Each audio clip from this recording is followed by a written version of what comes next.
To Sheela Foam's Q4FY23 earnings conference call hosted by Investec Capital Services. As a reminder, all participant lines will be in the listen-only mode, and there will be an opportunity for you to ask questions after the presentation concludes. Should you need assistance during the conference call, please signal an operator by pressing star then 0 on your touchtone phone. Please note that this conference is being recorded. I now hand the conference over to Mr. Ritesh Shah, Head Mid-Market Coverage and ESG, Investec Capital Services. Thank you, and over to you, sir. Thanks, Tanvi. Have with us entire Sheela Foam management. We have with us Mr. Rahul Gautam, Chairman and Managing Director, Mr. Rakesh Chahar, Full-Time Director, Mr. Nilesh Majmudar is newly appointed Chief. We also have with us Mr. Amit Gupta, who was recently joined. Sorry to interrupt here, Mr. Shah. Your voice, we are experiencing audio loss from your connection. I'm audible now? Yes. Sir, I would request you to please introduce the management again. Sure. So for this, we have with us the entire Sheela Foam management. We have with us Mr. Rahul Gautam, Chairman and Managing Director, Mr. Rakesh Chahar, Full-Time Director, Mr. Nilesh Majmudar, who joins recently as Chief Executive Officer for the India business. We also have Mr. Gupta, who has recently joined as Group Chief Financial Officer, and we have Mr. Devinder Ahuja, Group Financial Controller. I'll request to take a call for.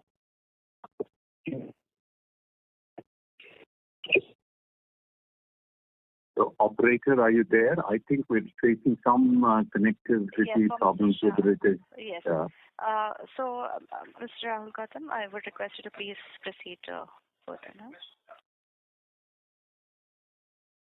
You can probably request him to use another device. So, Sure, sir. Members, I'll just reconnect the line for Mr. Ritesh Shah.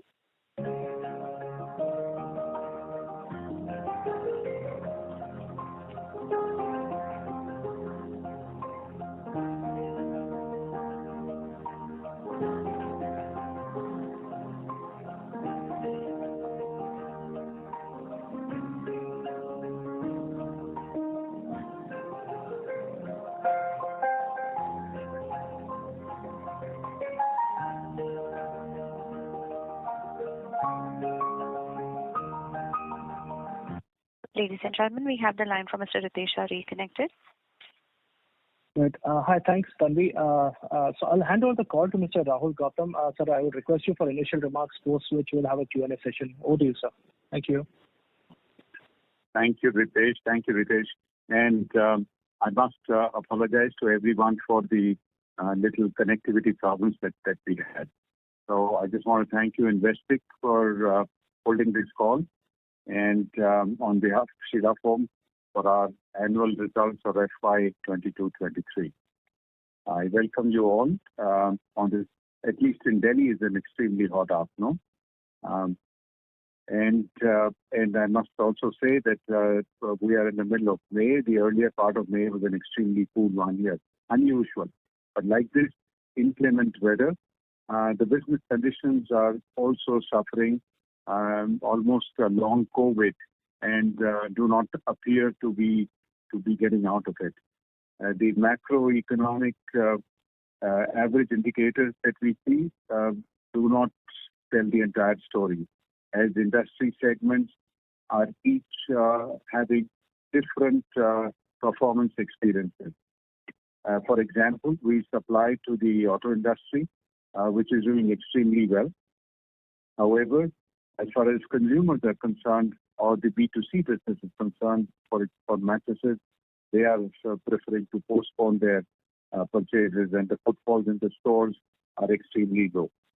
So I think these unusually different conditions in different parts of the business or different segments of industries is the norm of the day. However, we expect all this to settle down very quickly. And while when I was giving you examples of the automobile and the mattress industry, both are, by the way, discretionary products. However, I must also say that there is some kind of stability returning back, and we can experience it starting from the highly volatile raw materials that we use. You are all aware of it. There are two major ones, polyol and TDI. They are now back to some kind of normal levels, and with fingers crossed, appear to be steady, at least for the past many weeks.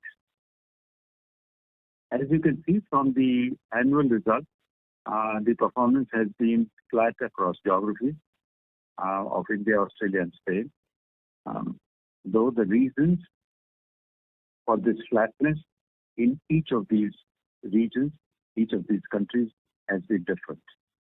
In Spain, it is the Ukrainian war which is impacting. In Australia, there was a second bout of COVID in the earlier part of this year. And India, of course, we are all aware that the uncertainties that kind of prevail. But as the reasons are completely different, the company is also taking steps which are different in each country. And we feel that sooner rather than later, the economy has to and should look up. For that time, we prepare and ensuring that we do not have any supply constraints then. New plants in India and Australia, and then capacity increase of almost 60% in Spain are all in their final periods of closing.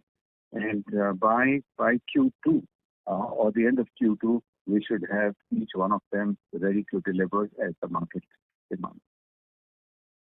Also happy to share that our long and much awaited project M5, which is a mattress for every Indian, has now reached the final stages and is ready to be launched. Pilot works have begun, and distribution is soon going to be there. We expect that from Q3 onwards, it should start contributing to the business of the company. As you all know, that this is aimed at the low-income consumers and consumers who are at a distance or far away from existing markets or towns.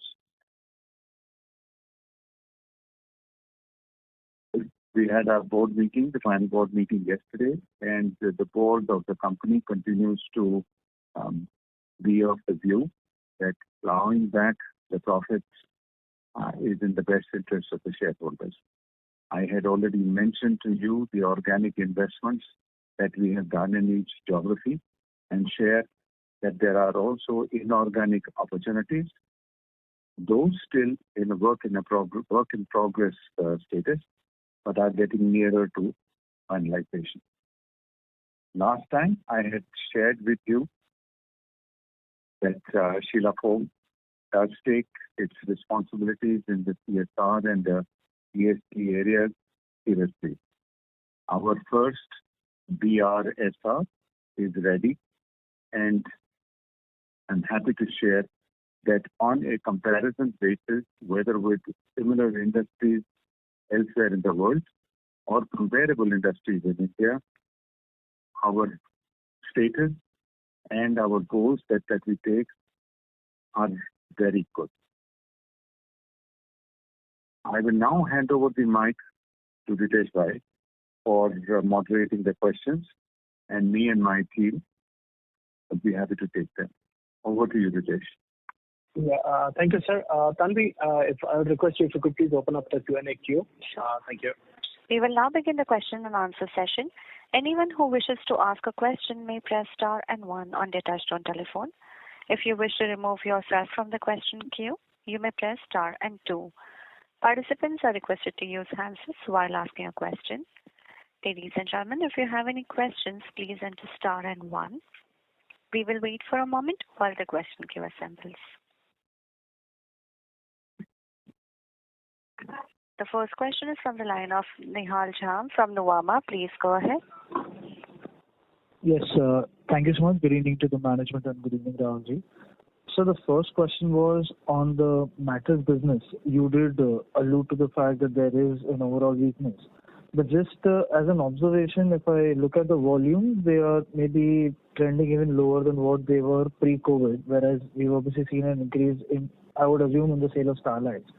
So just wanted to understand that is it that the impact on the Sleepwell brand, which is more premium, is much more intense? And if you could just give any comments around that. Nihal, you'll just have to repeat the last part of the question, please. Yes, I was saying that the observation was that the volumes were maybe even lower than what they were in FY19 for the same quarter. And is it, and I know that we've obviously scaled up Feather Foam as a brand. So is it that Sleepwell as a brand has seen a higher contraction versus pre-COVID? I would say yes, if you look at Sleepwell by itself. But you must also appreciate that both Feather Foam and Starlight are endorsed by Sleepwell. And it is just that it is for catering to the different segments of distribution or different lines of, because for Sleepwell, currently we have exclusive distribution. And therefore, it would be a good idea to look at them as consolidated.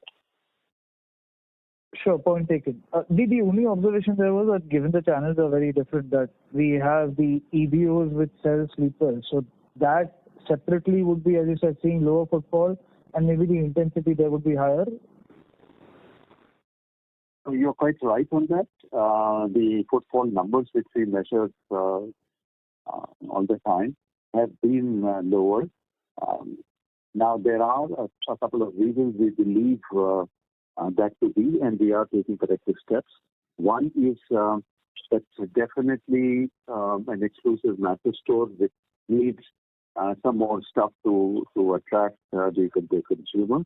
And the other belief is, or the other understanding from the market is that there has been the average selling price, pressures on the selling price to come down, especially post-COVID and during the COVID areas. So, the journey that we were in, which is to keep pulling up the Sleepwell price and keep adding value and move ahead. But COVID has done this, and we are reviewing the entire portfolio and we'll be taking our actions soon. That is helpful.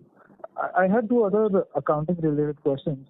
The first is on the reclassification that we've done. While I do see the note, maybe incremental details on that, I don't know if I missed, but what exactly have we reclassified both on revenue and expense to see this difference that has happened?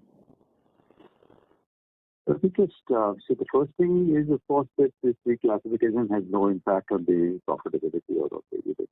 These are two expenses which, in our belief till now, were supposed to be as expenses, but our auditors felt that the interpretation of the index would be that if they are reduced from the top line itself, and therefore that's the reclassification that has happened. So a few expenses, selling expenses, which have been reduced from the top line and have also been then removed from the lower portion of the balance sheet. Sure, that is helpful. Just one final question. You were obviously mentioning about the fact that there are multiple M&A opportunities that you are evaluating. Just wanted to get a sense, is there a cap in terms of the amount that you want to spend or the number of transactions that we are looking at? Just to put it another way, is there a possibility of maybe looking at more than one target and you looking at maybe one or two acquisitions? If I could get a sense of that. The only thing that I can say is that you do pursue these opportunities, and you have sometimes very little handle on when they will be ready for it to happen, And even if you want to plan that they don't happen all at the same time, sometimes it is because there are so many other reasons for it to happen. On the cap part of it, of course, we will keep that in mind, that what is definitely digestible and affordable, that we would do. But again, as I said, when you look at the opportunity of 10, 15, 20% this side or that side, honestly, you cannot control that. Perfect. That is very helpful. I wish you all the best. Thank you. Ladies and gentlemen, if you wish to ask any questions, please enter star and 1. The next question is from the line of Ritesh Shah from Investec. Please go ahead. Yeah, hi, sir. I have a list of questions. Sir, first, I'll start with the rationale for the new management structure. So that would be the first question for you. And after that, if Mr. Majmundar could come in and give his thoughts on how he sees things over the next 3 years, 5 years. That's the first question, sir. So let's go question by question before we forget what the question. So look, there was let's say if we cut back to pre-COVID times and we just divide it like that, there was I was in charge of 3 things: being the chairman of the company, the managing director, and also looking after the Indian business. And then we made the first stage where Tushar took over the Indian business, and I continue to look after the chairman and be the managing director. Now we are in the process of Nilesh, who has just joined on the 1st of February, to take over the Indian business. Tushar would move differently or move up, and we would also get into the stage of splitting the people. Now this is all on the cards. Now we haven't made any announcements, but this is just the thought process that we are saying, and it is also to provide time to the Indian or at least the directors or the top management to be able to spend time and energy over inorganic possibilities that we can realize it. And of course, the last rationale or reasoning is that we had all been running the Indian business for quite some time, and it definitely needed a different experience, at least in the standard parts of business, which is the distribution, the supply chain and logistics, and the brand, etc. And therefore, Mr. Nilesh Majumdar, who's taken over this responsibility, he comes with a rich background of Asian paints and TV light, where these things have probably been already done a couple of times over. So that was the rationale behind. And now, Nilesh, why don't you just tell about yourself a bit, and maybe whatever experience that you have in the last couple of months and what you think of this industry. Sure. Thank you, Rahulji. Thanks, Ritesh, for that question. As a matter of introduction, I had spent about more than a decade with Pidilite Industries, handling different portfolios there. I have handled the waterproofing, the Dr. Fixit business for the last couple of years. Before that, I have handled the Fevicol business, the consumer product business. Before Pidilite, I have largely spent my balanced career across 2 organizations. One was Oneida in the consumer electronics space, and before that in Asian Paints. So about 3 decades of experience is what I have working for strong Indian brands and Indian organizations. I joined on 1st of February, and I have had a brief look at the kind of opportunity that both the category of mattress has and the brand Sleepwell. And I must say that it is extremely exciting. I think as far as the entire category is concerned, there are 2 large opportunities that I see. Number one is the trend that we are seeing across most of the industries, which is movement from the unorganized to the organized segment. So that is one big opportunity. And the second is unlock at the bottom of the pyramid, which is by upgradation of consumers who are using cotton mattresses, very chattais, etc., to using a good quality foam mattress. So these are, I think, the two big opportunities in India as I see today. And this will be possible to be exploited if we have the right sales and distribution channel so that we are able to reach the product as close to the consumer as possible. Number two, we have the right product offering at different price points for different segments in the market with the right to win. And third is being able to connect the brand Sleepwell with the consumer. And that's how we will be able to position the brand in the mind of the consumer space. It's obviously Sleepwell as a brand is a couple of decades old in the country and has a strong equity. In some parts of the country, we are fairly strong. So how do we build on that further and also gain share in some of the comparatively weaker markets as we move ahead? So broadly, that's the structure and format that I have in mind of how we will be taking ahead the India business. That's useful. I have a few more questions. Tanvi, you can make an announcement if anybody has any questions. Probably I have like a list of few more questions. Participants, if you wish to ask any questions, please enter star and 1. In the meanwhile, Mr. Shah, you may continue. Yeah, perfect. Thank you so much. Coming back to Rahulji, I think a couple of quarters back you had indicated exports was clocking around 1.5 crores, which was quite low from a utilization standpoint. Is there any uptick over here? Are you looking at the green shoots? We understand the challenges in US European market on the inventory destock or the overhang which is there. So that was one. Second is basically Indian Railways, any incremental numbers that would be very useful. Third is based on our checks, we do find people from Quest at EBOs and MBOs trying to move around things. So are there any new initiatives to increase footfalls, convergence from a MBO, EBO count standpoint or incentivizing more our own people from a variable component and things like getting Quest folks on the stores to increase conversion? So I asked like a few questions. First was export, second was Indian Railways, and third was related to footfalls and convergence. Thanks, Ritesh.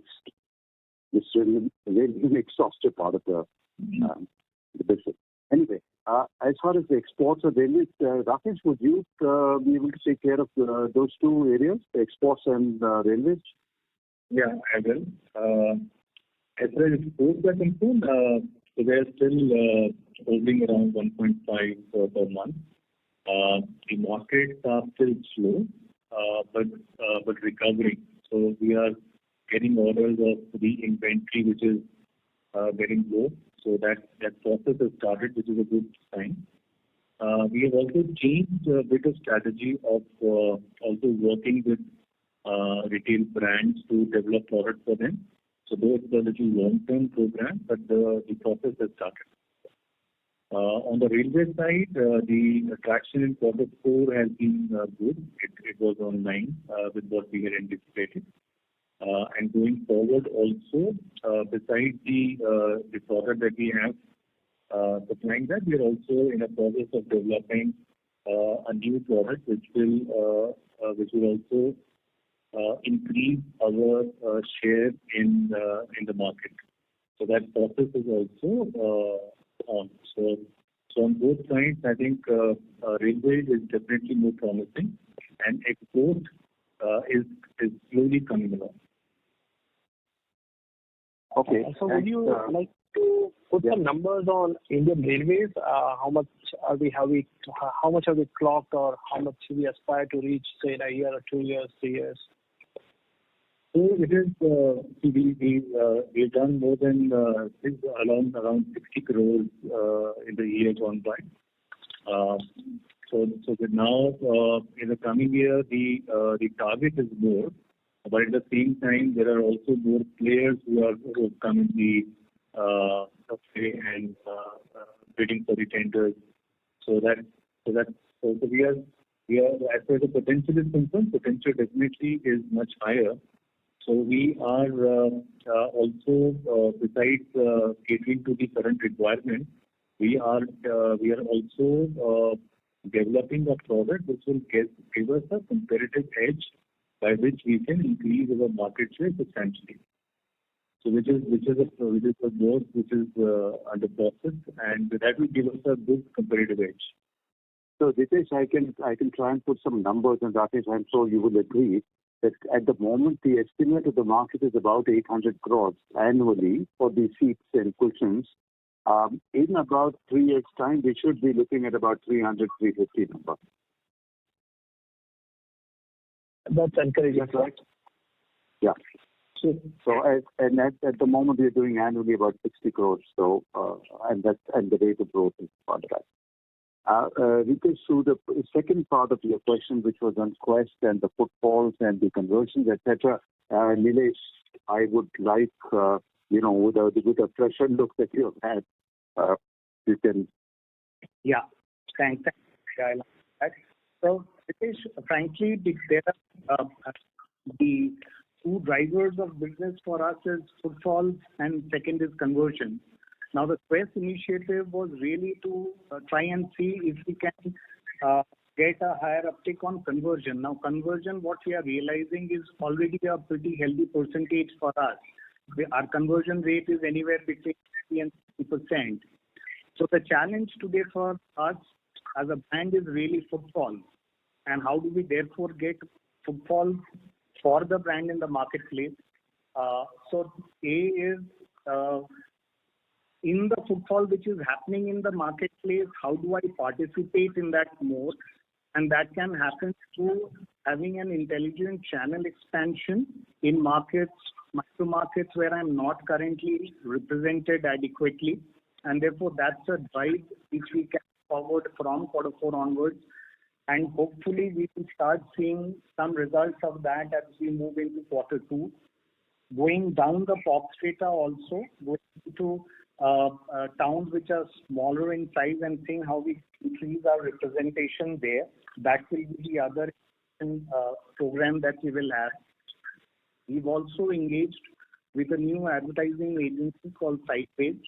And as we speak, sometime in Q2, end of Q2 or beginning of Q3, we will have a new campaign around Sleep Well in order to connect with the consumer. So these are some of the initiatives that we, besides of course, what Rahulji in the beginning mentioned about, our program for upgrading the bottom of the pyramid, that pilot is, as we speak, just about starting. But by the end of Q2, we would have seen some results of that initiative, which is to upgrade the cotton mattress users. So that's the other part that we are looking at. So it's basically between footfall and conversion. Footfall, how to get more footfall is really the business challenge which we have to solve for. Sure. And sir, would it be possible for you to comment whether do we have a variable component for the workforce and the incentive schemes? I think we had taken a back seat, I think, during COVID. But has all of it got imposed again? How are we looking at it? Yes, very much. We have now a variable pay, which is a substantial portion of our workforce, our sales force, total salary and CTC. So that's been brought back now. And sir, incentives for the channel? Yeah. Okay. Sorry, I missed that question. Sir, incentives for the channel for distributors, retailers. Yes. So for retailers also, the performance-based incentive is back. For the sales force, it is back. For employees, it is back. So for the variable component, the performance-linked incentive for all stakeholders is now at play. Sure. Tanya, I'll request to take Hitesh, please, for the question. I'll join back with you. Thank you. Thank you. Participants, if you wish to ask any questions, please enter star and 1. The next question is from the line of Hitesh Tonk from ICICI Direct. Please go ahead. Thanks for the opportunity. Sir, My question on the demand front again. Most of the discretionary space universe, be it paints or be it electrical consumers, or say be it pipes, which are generally used for a home improvement segment, have seen a kind of a minimum double-digit growth, at least for a year-on-year basis. But we haven't witnessed kind of a improvement in demand. That's a bit surprise to me. I just wanted to know whether we have lost any market share, or is it a kind of a industry where the demand was lagging? This is on my first question, sir. And the second question, sir, again on the gross margin point of view. Despite raw material prices are coming down and we have been introducing a new product category, the gross margin profile still bit lower than our pre-COVID level margins. So now when the raw material prices on a declining mode, do we see a further recovery on the gross margin from here on, or are we going to focus on a market share? These are two questions as well for me. Thanks, Ritesh. So let me take the second one first, on the gross margin part of it. So if you will see the past couple of years, just because the raw materials have been fluctuating so much and so wildly, that it may not be fair to just talk of pre-COVID and post-COVID.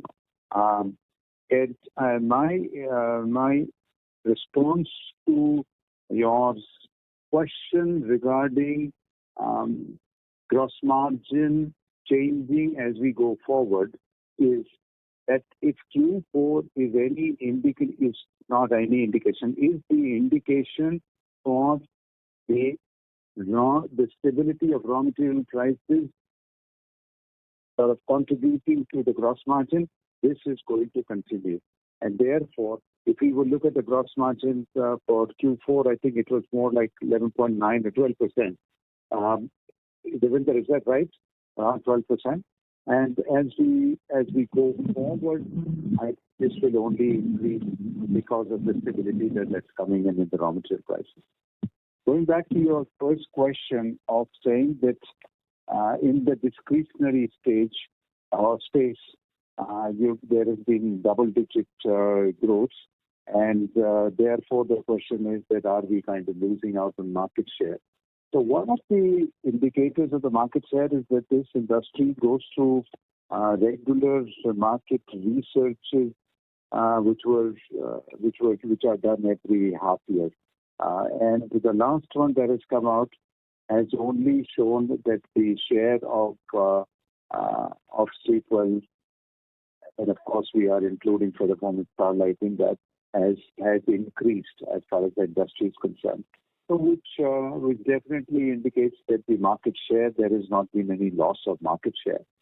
However, on this part that comparing it to the other discretionary space, why is mattresses kind of lagging behind?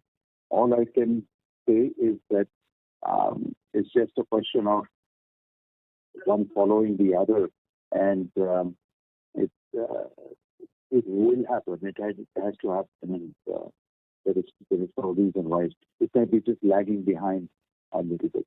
Anybody else from our team who would want to sort of add to this? I would begin, Devinder.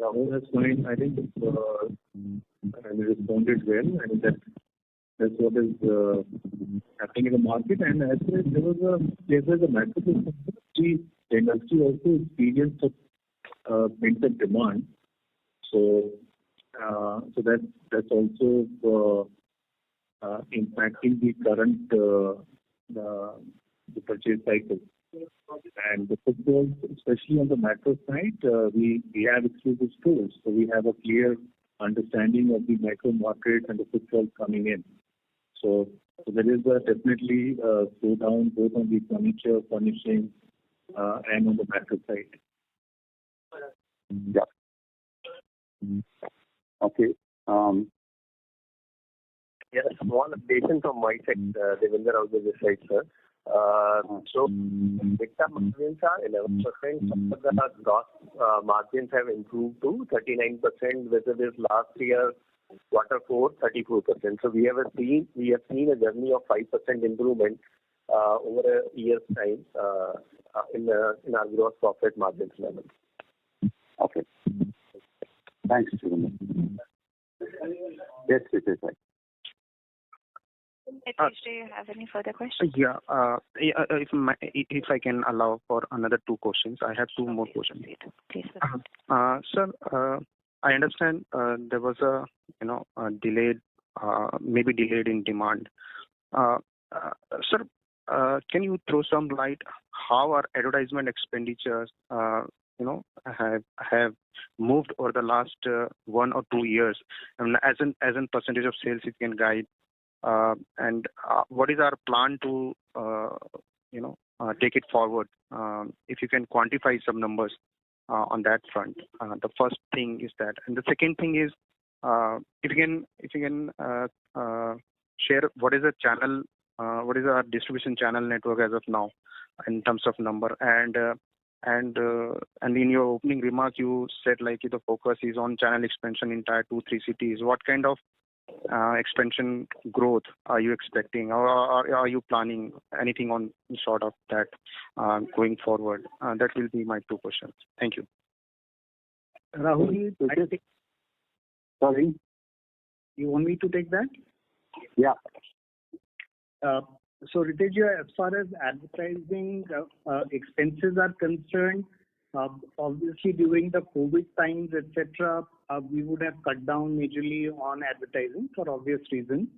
But going forward, I would want to keep advertising expenses between 5 and 6% of the net sales, and that's how we will plan as we move ahead, with higher spends happening during certain quarters when we have some amount of seasonality in, let's say, in Q2, Q3, to invest on ATL campaigns, digital, etc.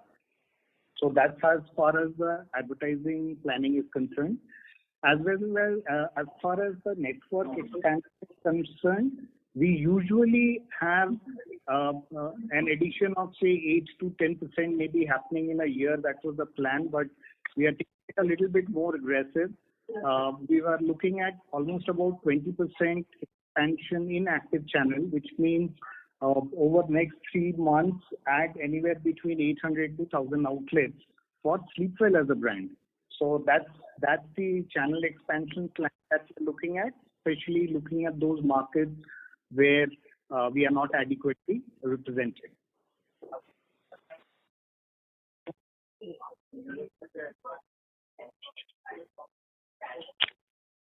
Hello. Ritesh, do you have any further questions? No, thanks. I'll come in the queue if I have more. Thank you. Participants, if you wish to ask any questions, please enter star and 1. The next question is from the line of Ritesh Shah from Investec. Please go ahead. Yeah, hi, sir. A couple of questions. First is, sir, can you spell out how much did we clock on the online sales and B2C in FY23, and any guidance on those numbers going forward? This is on the Sorry, I didn't quite hear it. Is it a question on online sales? Yes, sir. Okay. Nilesh, you want to take that? Yeah. So our current sales on online will be approximately between 8 to 9% of the mattress sales. Sure. And sir, probably I'll link it with the next question that I had. How do you see this number going forward, or how would you look to balance volume growth versus profitable growth for D2C and traditional business? You see, mattress as a category, if you were to look at even internationally, the online sale is in the developed countries, what I am given to understand is about between 12 to 15%. Because this is as a category where the consumer would want to have a touch and feel of the product before buying it.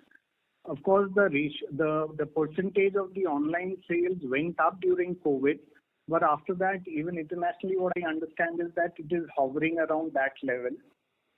So for us, it is just not about online sale. What we have to be clear on that there is obviously a lot happening on the digital experience and digital marketing which is required, because consumers would do search online perhaps and then go and buy offline after a touch and feel of the product. So our ratios would perhaps remain at that level of around 10%. But if the question is around that, what do we need to do for the more digital savvy consumer? Yes, a lot of searches happen digitally, and there we will need to enhance our presence. Sure, this is helpful. And last one for Rahul ji. Sir, we had earlier indicated that we were looking to extend it to living room from bedroom, wherein we were looking at sofas or some options over there. I do understand from our check that we did some pilot runs in Delhi around markets. Any takeaways from there? Are we looking at any initiatives on that side? May I also take that, Rahul ji? Yeah, absolutely. Yeah. So frankly, given the current level of performance, what we have internally strategically decided is that since given the fact that the volumes are under pressure and we need to get the volume and the top line delivery online, so we are now focusing on the core more. So hence the focus on mattress and furniture cushioning and the technical foam would be far higher. And for the moment, we are saying that we may do small pilots here and there to just get an understanding of the category, etc.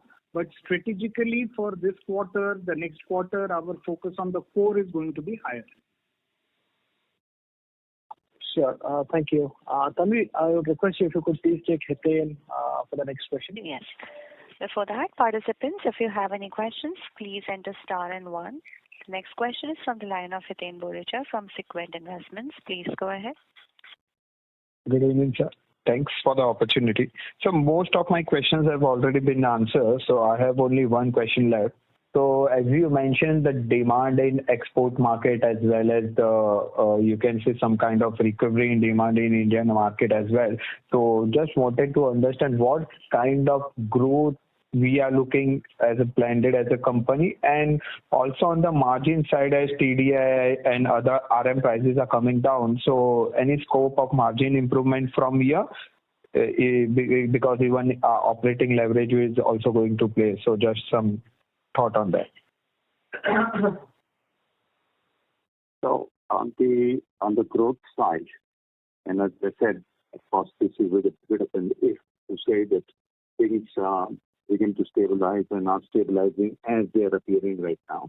It should be a double-digit growth and should be more like 12, 13%, 14% growth per annum. And on the just the blended one that you said, which is the export and the domestic side. And on the margin side, I have already indicated, I said that we are experiencing the expansion on the margins. So the Q4 was an indication of that. And as we move forward, this should be higher than the 12 that we had achieved in Q4. So we can expect at least 100 bits of margin expansion this year, right? Yes. Okay. Thank you. Okay. Hiten, you have any further questions? No, thank you. Thank you. Participants, if you wish to ask any questions, please enter star and one. The next question is from the line of Hiren Trivedi from Axis Securities. Please go ahead. Yeah, thank you for the opportunity. Just wanted to know this data point of what part of your demand for mattresses is coming from replacement versus those which are, buying it for the first time. So is there any observation or any number you can share with us?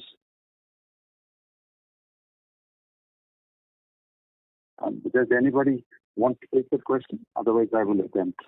I will take that question. So, you see, and this is the understanding that if a consumer is buying more than one mattress at a point of time, it would probably be a new house that he's occupying, and therefore buying a mattress for that. And whenever a single mattress is being bought, it is probably as a replacement. So if one were working with that assumption, then currently from our understanding, about 42% of the business is from new and balance is from replacement.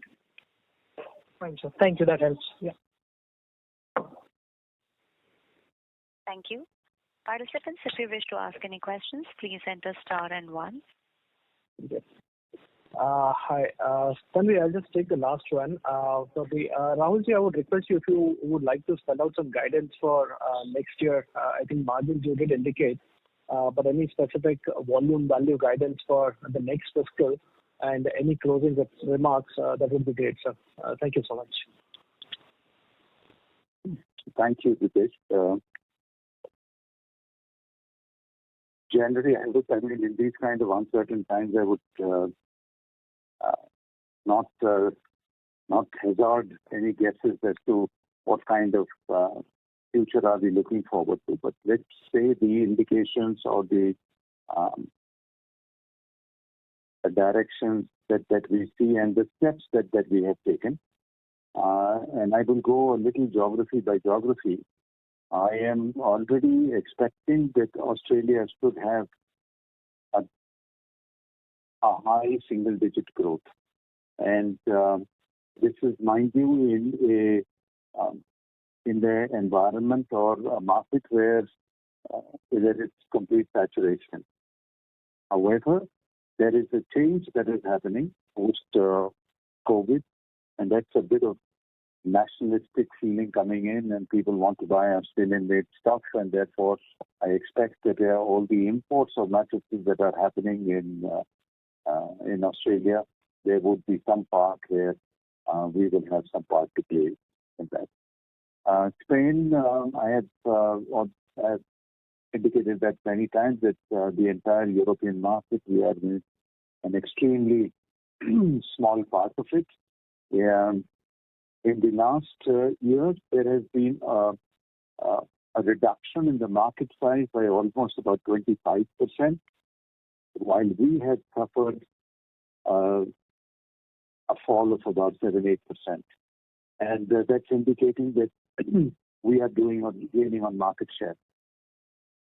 The opportunity is large, both for manufacturing in Spain itself, and the second is the bit of exports that takes place across the Atlantic to the US. I expect that Spain to grow again by low double-digit numbers. As far as India and all these steps that we have taken, whether it's the new product, which is the mattress for every Indian, all the steps that we are taking to strengthen the staple brand, the steps that we are taking to increase the footfalls, and a general stability and improvement in the economy that we all expect to happen. It should be again a double-digit growth that we should experience this year.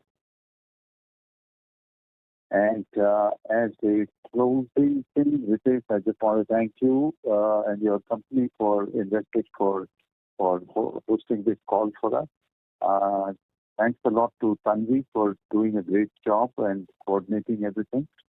And of course, thanks to all the investors and all the questions that you have put forward. Like always, they are initiative. They are a learning exercise for us. Maybe some of the answers that we knew, but it definitely helps us to focus on areas where they may have stepped out of our radar.